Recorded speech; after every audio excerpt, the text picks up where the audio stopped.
Welcome to the Ricky Mathews Show. Appreciate you joining us as we continue to celebrate the people who are working so hard to make Mississippi such a great place to live, work, and play. We have a great show today, but I got a couple of quotes that came from my history book this morning, and the first one was from Queen Elizabeth II. Let's see. They're celebrating her crown, and 63 years is truly amazing. She said, "Let us not take ourselves too seriously. None of us has a monopoly on wisdom. Let us not take ourselves too seriously. None of us has a monopoly on wisdom." Isn't that true? I talk a lot about on this show that the more we learn, the more we better learn how much we don't know. So that this quest for knowledge kind of keeps us wanting to learn more. And I often say that the older we get, the more we better realize that. And I think most people really do. Wisdom is something that should be cherished, but none of us has a monopoly on wisdom.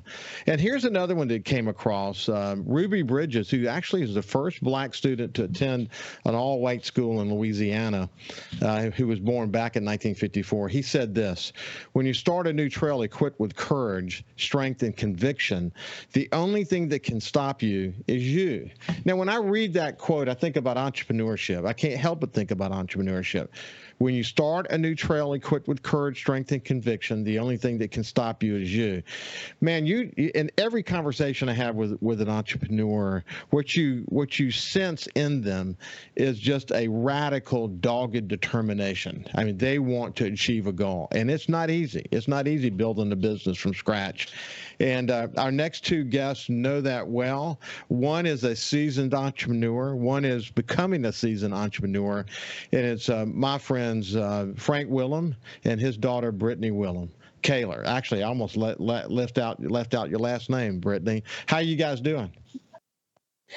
Good. Thanks for having us, Ricky. It's good. It's good to see you together. So I've had a complete show with Frank back in the early days of the original show, Coast View, which is now the Ricky Mathews Show. Had it with a long, wonderful show with Frank. And then, Brittany, you and I have had the opportunity to chat a little bit when you first started forming this company called Bloxx Building. And we're going to talk more about that, the evolution of your business, what it's like working with your dad, or at least having some consultation from your dad. And we'll get into a lot of details here in just a second about what you guys have learned from each other, et cetera. But before we get too deep into this, Brittany, why don't you tell us about what Bloxx Building is all about? Yeah, so at Bloxx Building, we take shipping containers and we actually give them new life.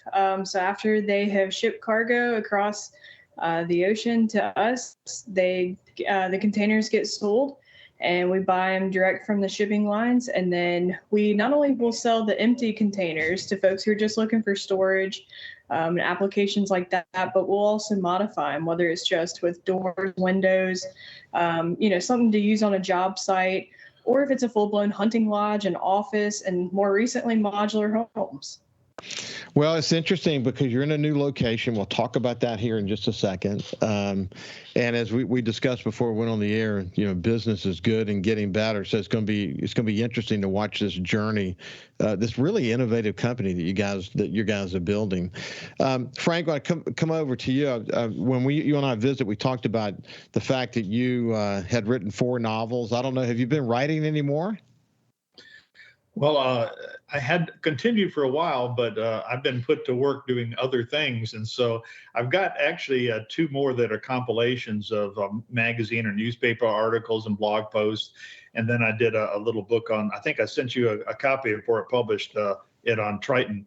And so I've got about 7 and a couple more, but I pretty much put that on the back burner for the last year or so. Well, I tell you, I enjoyed it because, as you remember, you shared the manuscript when I was in New Orleans for Errol. And I likened it to sort of a Clive Cussler type novel, a little bit of Dirk Pitt in there. I read everything that Cussler wrote along the way, and I thought you had a terrific style about you. And I particularly like Key West. So when you kind of throw a little bit of Key West into some of what you wrote about, I thought that was pretty cool as well. But you like writing, though, don't you? Well, I really enjoy it. I mean, as you may recall from our previous conversations, I started out just when I'd be traveling with Triton, just writing notes about scenes, just no end game at all in mind. And I just filled up notebooks with those, and I just enjoyed it, and then eventually, actually, Brittany made the suggestion that I had to start compiling, and which has led to the first book, The Keys. Yeah. Okay. So Triton Systems, what a story that was. I mean, this opportunity to build this incredible manufacturer of ATMs with your two partners, and to build it into a very, very significant company. A company you ultimately sold in 2000 to Dover Corporation. And what that did when you sold that business is it sort of unlocked your explorations around the world. You bought a boat called Vixen that we all came to know really well, but you were living the life. And when I retired back in 2016, a number of people, including our friend John Harrison, said to me that you're not going to stay retired. You can't stay retired. That was true of you as well, wasn't it? Well, it was, Ricky, and I mean, I had the good fortune to be able to do that very young. I was about 47, and so I knew at the time I was very burned out. But we grew from 20 million to 500, about 100 million, and 20 people to 500 people in about 3 years. And so I knew that I needed a break for that because I was so burned out. And as you said, we had the good fortune to have Vixen and time to go enjoy it. But I also knew that I would eventually return to building things. That's what I enjoy. And so I kind of did things backwards. I went and sowed my wild oats and traveled and all that. And now I'm all about building things that I think will serve a number of purposes. But one is address housing issues in this country. Well, listen, and so speaking of adventures, Brittany, at a very young age, your dad had you out on Vixen, pursuing world records and all kinds of neat stuff. We can talk a little bit about that, but also at the time, did you have any imagination that you would too become an entrepreneur? No.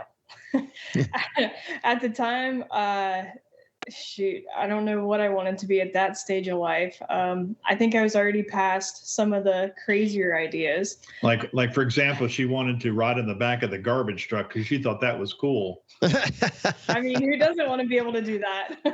But anyway, at the time, I was probably either thinking of being a doctor or I don't even know. But entrepreneur was far from it. I knew, obviously, I spent a lot of time at Triton as I was growing up, and I knew what that meant, but I didn't fully know what that meant. I didn't know what business and that sort of thing was. I just knew that Dad had Triton with his two best friends, and that was that. And I sat in the conference room and ate M&Ms and ran up and down the hall.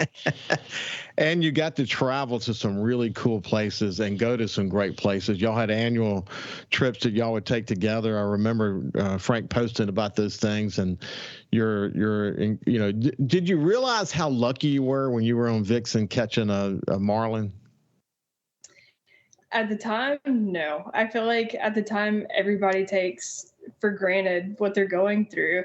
And it's not until you look back and you're like, holy cow, for me, that was normal life. Spending summers in the Bahamas and running around the docks, catching bait fish for the charter captain. That was normal life. It didn't fully occur to me until later when I got older and realized what an opportunity that was. Yeah, the opportunity to go diving and fishing, and Lord, y'all had some great journeys together, didn't you? Oh man, plenty, and really we still good. have plenty more left. Don't worry about that. And hey, so you actually ultimately got into drag racing with your fiance at the time. Is drag racing still something you think about? Yes. We joke, Stephen and I, my husband now, fiance at the time, but we joke all the time about who used to go faster in the dragster. And the bottom line is I did. He will admit that he did. But yeah, it's still a big part. He's actually probably in our garage right this second working on his race car. He's building an old Mustang from the ground up. So it's still very much a part of our lives, and it will remain for a very long time. That's really cool. Well, it's interesting, too, that your dad's love of the outdoors And then your subsequent love of the outdoors ultimately sort of evolved into an outdoor business, which I thought was a great precursor to Bloxx for so many different reasons, and we'll talk about those as we go forward. But the outdoor business was a cool way to learn about entrepreneurship, wasn't it? Oh, yes. Wouldn't you say? I would say, yeah, a fun way for sure. Yeah. So, Frank, y'all no longer in that business, but it had gotten pretty big. Tell us about how big that business had gotten. Yeah, we were airing to, depending different times, up to 30 million households each week, and it was enjoyable. I'd never had a burning desire to be in that business. I kind of fell into it, and then we grew the Wilem Group from that. But I prefer the Bloxx building because it's something that I really have a fervor for. Well, look, when we come back, we'll tell the story of Bloxx and what this company is all about and where the opportunities lie and their growth strategy here in coastal Mississippi. But we'll continue with my friend Frank Wilem and his daughter Brittany Wilem Kahler. We'll see you after this break.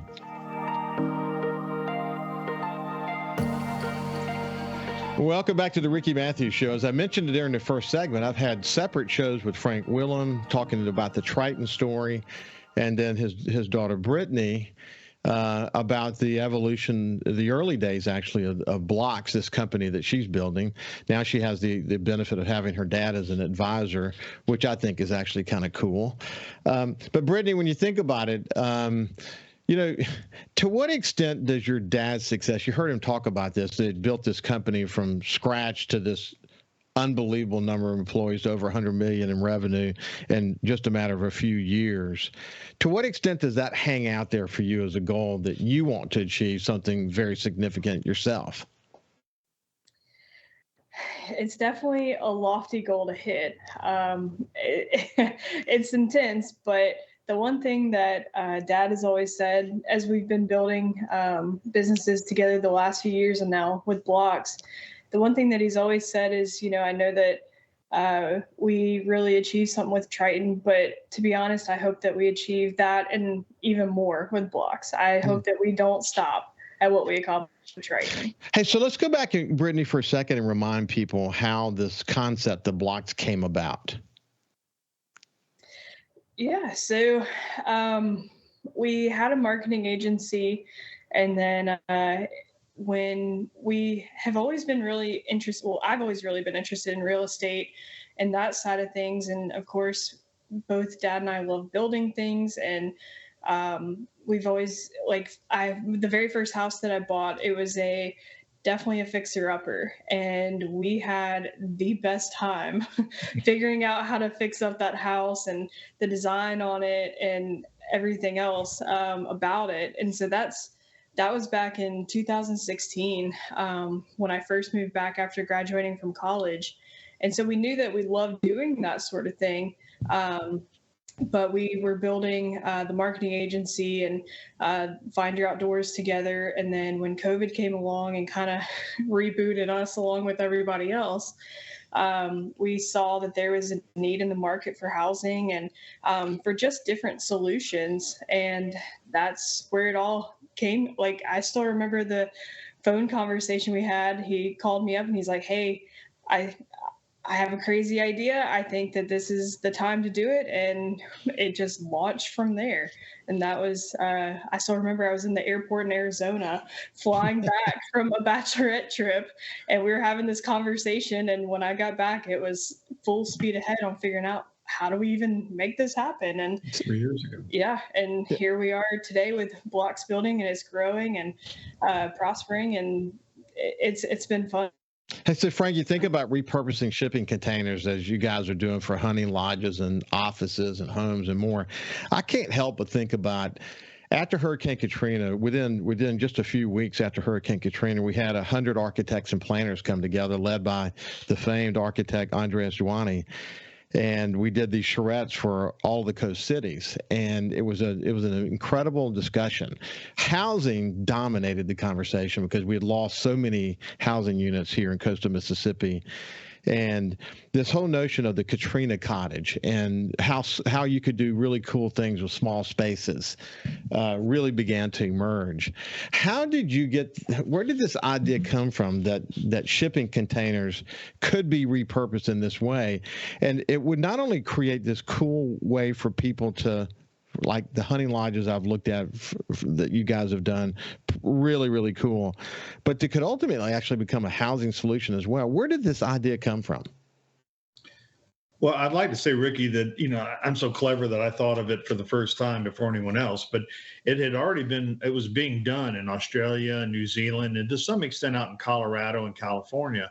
And it just hadn't grown to the Southeast. And so there was no one doing it on a large scale 3 years ago we started this. And so in my vision, after the Triton experience, what needed to happen is to reach that scale of operation where you could get the economies of production scale to bring that price point down.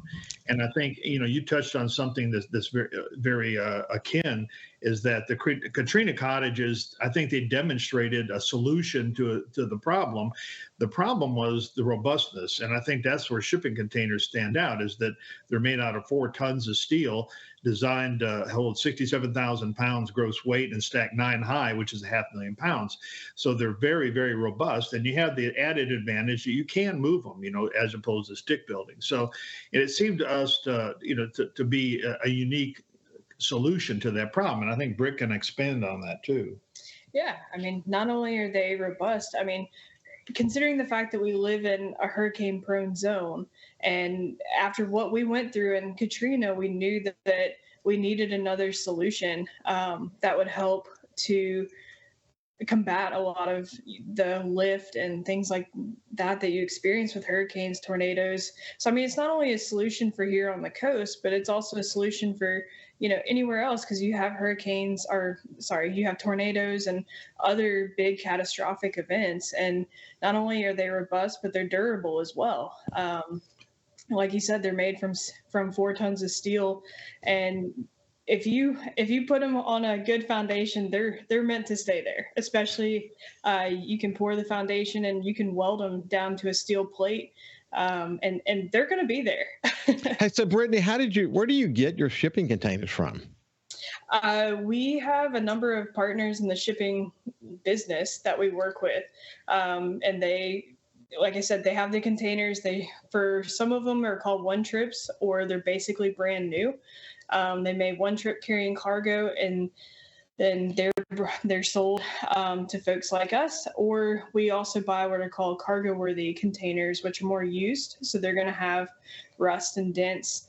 They've made a lot more trips. They've lived a harder life. And those are more for like the storage purposes. But to answer your question, we have a number of partners that we've developed in the last couple of years, and we buy direct from them so that we have more competitive pricing.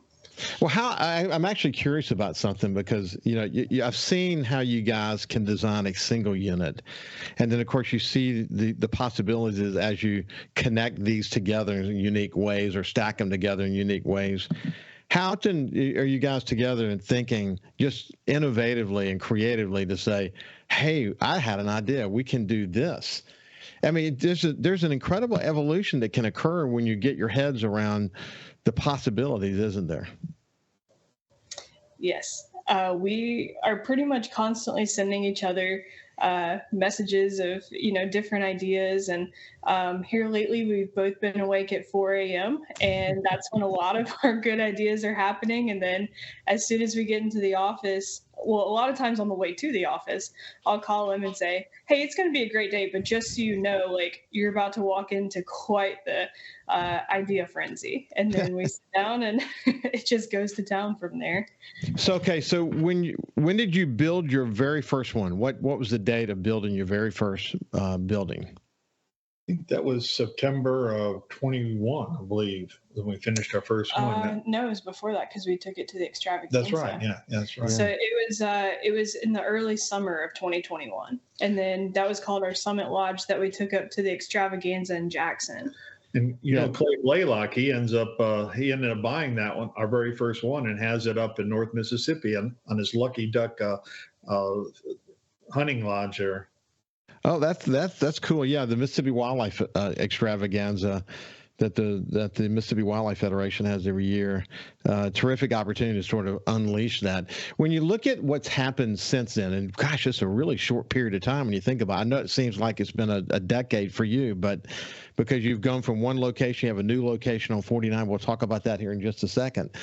But when you think about where you started and where you are now, describe sort of the different business lines that you're having success in now. Well, one of the advantages, Ricky, that led us to having interest in that, there were several, but one of them was the fact that there's a number of different paths that you can pursue. For example, right now, we're in the process of building a restroom, a concession stand container unit, hunting lodges, offices, that sort of thing. You can put these they're like building blocks, hence the name Bloxx Building. And you can go up with them, you can stack them as they're intended to do, and put them side by side. But the one of the big advantages was that there were a number of paths going forward and a number of niches. But in addition to that, there's some pretty considerable barriers to entry. I mean, we spent 3 years getting to this point, invested about $2 million so far. And in order to get to the point where I think we can bring our price point down to the point that it needs to be. And so that's kind of, some of the reasons that led us.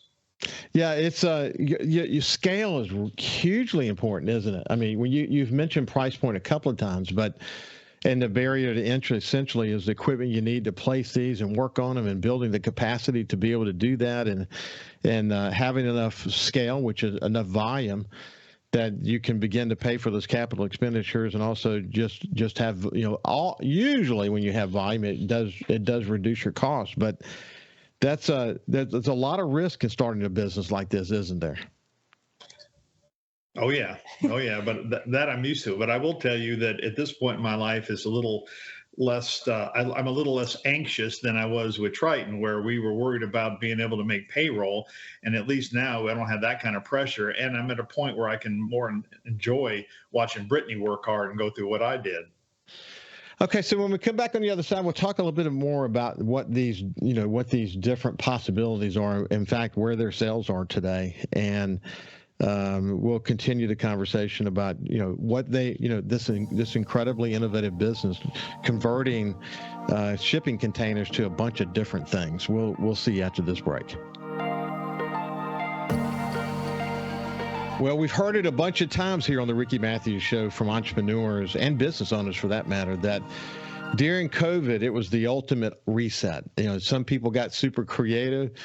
A few might have, curled up in a corner somewhere and hoped things would get better. But any business owner or entrepreneur who thought like that didn't last very long. A lot of people just use this as an opportunity to be creative. Brittany, when you think about Bloxx Building, now a certified modular home builder in Mississippi, when you think about what you've done from that first hunting lodge you did in 2021 that went to the Wildlife Federation, to where you are today, man, it's been a hell of a journey, hasn't it? It has. The very first ones that we did, it was a learning experience, of course, because we had to figure out, how do we do it? What's the best way?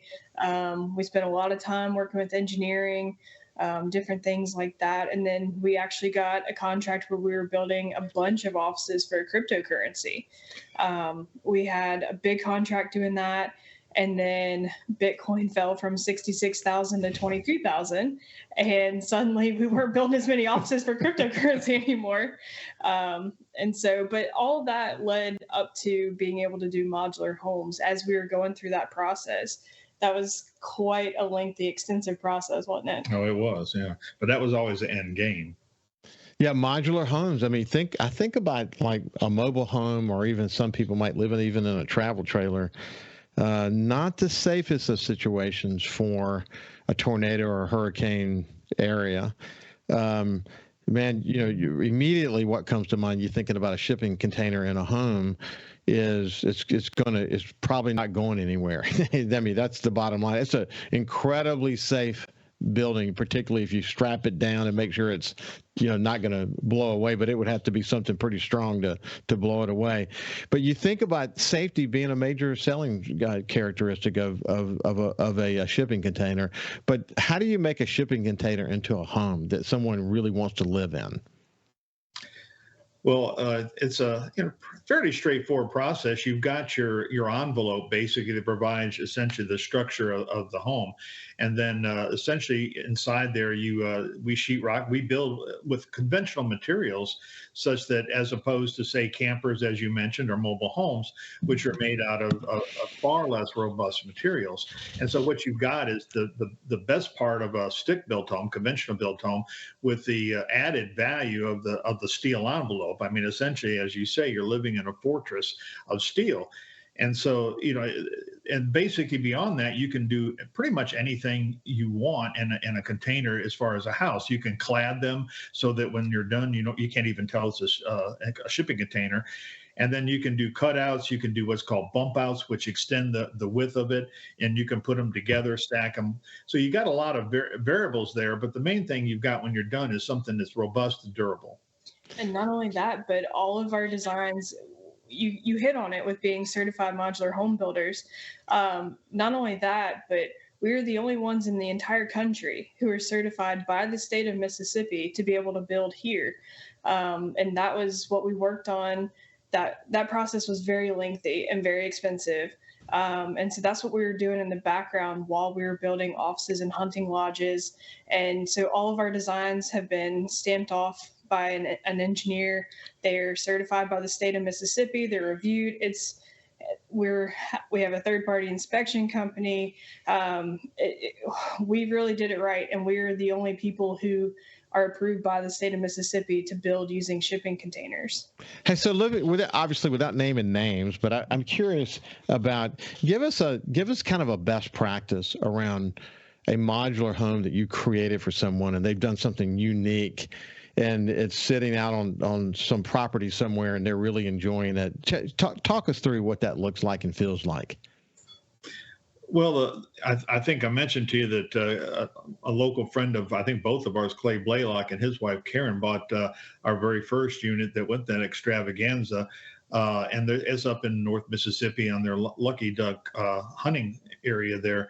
And Jim Harden has got one. He's a neighbor of Clay's, and they're both using those up there. And we also built a couple of units for a television show that it was called Pit Bulls and Parolees. And these were used as kennels, and they're over in Louisiana right now. And so, it's neat to see people really enjoy those and what you created, in other words. So, Brittany, when you think about where you first started to do this business and then you've moved to a new location, you can talk about how do you make this decision that you're going to expand? And I know that there has to have been some real serious thinking that went behind that. You moved to your new location. You can tell us where that is, and then how has it turned out? So we originally started in Pasco-Shan at the Mathews brothers. Shaw and Tom Mathews were gracious enough to actually let us have some space at their facility where we moved in and we were proving the concept. And especially once we got the contract for the cryptocurrency offices, we knew that we were on to something. And we knew that the end goal was modular homes. But at that point, once we got those contracts and we knew that we had a growing business on our hands, that's when we really began the search for a new location, a new piece of property. We had certain parameters. We took our time. And then we just happened to stumble upon a piece of that was 32 acres. It's in Saussure, about a mile south of Wortham Road. And we have since then, we've developed about 10 acres of it. We are just finishing up the production side. We're working on finishing the sales side of it right now, but we are open for business. So folks have said that, obviously the sales side is still under construction, but we are still able to sell empty containers and things like that. And business has been great. Ever since we moved up there, we have folks that stop in. It gets a little hectic where we have to bring in, Dad and some of the guys to help me field everything. But it's been fun. We've been moved in there for probably 7 or 8 weeks now. Mm-hmm. And it has not slowed down. Well, that's cool. But you have, what that means is sort of the serendipitous retail aspect of it. Driving down 49, you really didn't appreciate how significant that might be. Yeah, and the neat thing about this particular piece of property is there's a small road called Kellogg, and we own the piece of property runs from Kellogg to Highway 49. So the production side is accessed from the smaller road, and then the sales side is fronts on Highway 49 on the west side of Highway 49. So it gives you that visibility. So Frank, do you find like the storage aspect of these is really popular right off the bat? I mean, without even with very few modifications, just the opportunity for people to have those to put adjacent to maybe a metal building or something like that they can store stuff in. Absolutely. And in fact, our business strategy was to basically enter that market with selling just the regular containers used at about our cost. And the idea was to get our volume up, purchasing volume up, so we can bring our price point down. And then secondly, to generate some added value business, as Brittany mentioned, doors, windows, partitions, that sort of thing. And so that's gone very, very well. And it's kind of as a precursor to the real core of the business, which, as we discussed, with the modular homes. So, it's interesting. The average person has a lot more awareness about small living spaces with, reality TV programs around tiny homes and all these other different programs. I particularly like the one about tree houses and whatever. And so people have gotten so creative. But there is a cool way to create a wonderful quality of life in a small space, isn't there, Brittany? Yeah. It's like you said, the concept of tiny homes has just really taken off, whether that's folks who just want to downsize, whether they're later in life, or folks who are just starting out. They want to have their first home, especially with interest rates and prices what they are right now. They want to be able to have that space. And so we knew that that's where we ultimately wanted to go. They're not only popular for homes, but they're also popular for rentals, VRBO, Airbnb, just to name a few. And the thing with both of those is folks want something different than what they experience every day. They don't just want to go these days and do the same single family home. They want to see what it's like to be in a tiny home, especially a container or, like you said, tree houses, things like that. And so that's where we have really been shining lately. We've had a lot of talks with a lot of investors about doing a lot of rental type projects, large scale. And then not only that, our goal was always to be able to do a container home-based community. And that has really been going well as we've been having a lot of conversations with investors. Hey, that's pretty neat. It is very interesting to see the growing interest in something like this, that's for sure. But one of the, Frank, the thing that really ultimately separates success from failure in a deal like this is how much can you get that cost down? I think about, for example, Ann and I want to build we plan to build a pool house, which is going to be a guest house for my son and his family when they come to visit, and other friends who come to visit as well.